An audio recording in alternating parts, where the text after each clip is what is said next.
हाँ, हाँ, हाँ, मुझे पता है कि भई इतने दिन से मैं वेट करा रही हूँ कि आखिर कौन आ रहा है। इतना तो कोई सेलिब्रिटी के लिए कोई वेट नहीं कराता है कि हाँ भाई कौन आने वाला है। तो आज फाइनली मैं रिवील करने वाली हूँ कि कौन आ रहा है एयरपोर्ट में। तो हम वापस से फिर से अपनी कैब करके दिल्ली में चले गए थे एयरपोर्ट और वहाँ आ रहे थे ये है मेरे मम्मी-पापा जो फाइनली इतने दिन बाद उम्रा करके आ गए थे। तो उनका था उम्रा का ट्रिप।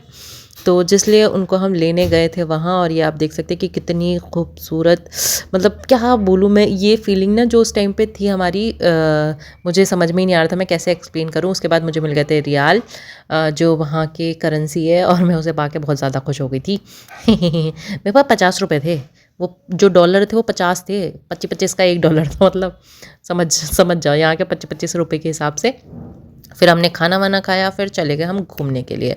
अब हम घूमने के लिए जा रहे थे कुतुब मीनार जो हम पहुंच चुके हैं बट यहाँ जाना हमारा फिजूल रहा क्योंकि यहाँ पे पहले तो बहुत ज़्यादा क्योंकि उस दिन था न्यू ईयर था उस दिन 1 जनवरी था उस दिन।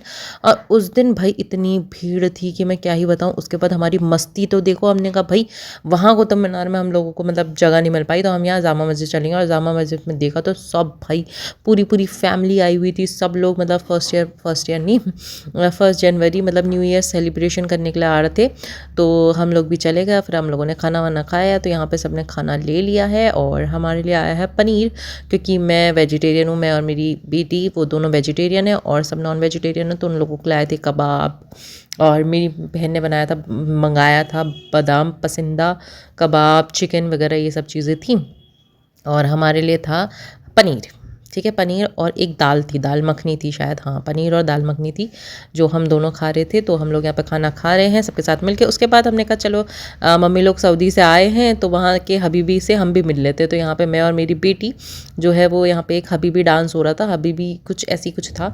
तो ये मोहब्बत का शरबत था वो जो दे रहे थे। और उसके बाद मैंने खाई है यहाँ पे गुलाब जामुन विद रसमलाई नहीं रबड़ी ओ। फिर उसके बाद ये कुनाफा इतना ज़्यादा टेस्टी नहीं था जितना लग रहा है। फिर हम लोग सुबह उठ के फिर घूमने चले गए। ये नेक्स्ट डे का है जहाँ पे हम घूमने गए थे ये लाल किला जो काफ़ी ज़्यादा खूबसूरत है। उसके बाद ये गए थे हम इंडिया गेट और ये तो बहुत ही ज़्यादा अच्छा था। इसमें पता है छोटे छोटे से सारे सैनिक और जितने भी शहीद वगैरह हैं उनके सबके नाम लिखे हुए थे बहुत अच्छी तरीके से। उसके बाद हम लोगों ने अपना बैग पैक किया और फाइनली अब हमारा ट्रिप जो है वो ख़त्म हो गया था। तो यहाँ पे ये जो बैग दिख रहे हैं सब बैग इतने ज़्यादा हो गए थे क्योंकि पापा लोग सऊदी से भी सामान लेके आए थे। उनका सामान था हमारा सामान था और हमने कुछ चीज़ें ली भी थी। तो वो सब लेके फाइनली हम पहुँच गए ट्रेन के पास और ट्रेन पहुँच गई है हमारे पास। तो हम रेलवे स्टेशन में पहुँच गए थे यहाँ पे ट्रेन का इंतज़ार कर रहे थे और ट्रेन आगे चली गई थी। और अब इसके बाद हम सीधे ट्रेन पे बैठे और यहाँ पे हम लोग चले गए हैं ट्रेन से। और हमारी जो सीटें थी वो अलग अलग हो गई थी मेरी और मेरी बेटी की सीट इधर हो गई थी और उन पापा लोगों की सबकी सीट उधर हो गई थी। और फाइनली अब हम आ रहे हैं अपने घर की तरफ जहाँ हमारी फाइनल डेस्टिनेशन है। और यहाँ पे मेरी बेटी और मैं जो है चिप्स वगैरह खा रहे थे तो उसी के लिए हम लोग ऐसे नौटंकी करने में लगे थे। वो यहाँ पे कुछ तो बता रही थी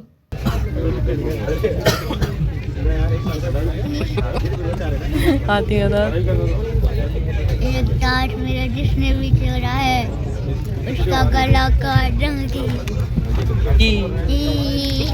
और अब हम पहुंच चुके हैं हल्द्वानी जहां हमें पहुंचना था। यहाँ पे हमारे भाई लोग हमें लेने के लिए आए थे। तो हम यहाँ पे पहुंच चुके थे। यहाँ पे मम्मी लोग को फिर से वही रिचुअल करा गया उनके ऊपर माला वगैरह डाली क्योंकि भाई ये रिचुअल होता है जब भी कोई वहाँ से आता है तो उनके लिए ऐसा करना पड़ता है। तो हाँ ये सब किया उनके लिए फ्लावर की ये जो बनाई थी ये भी दी और सब बच्चों ने डाली। भाई बहुत खुश थे। देखा हमारी एक और बच्ची भी आ चुकी है। उसके बाद हम लोग यहाँ पे वेट कर रहे थे भैया लोगों का और हम चले अब अपने घर की ओर। Okay bye.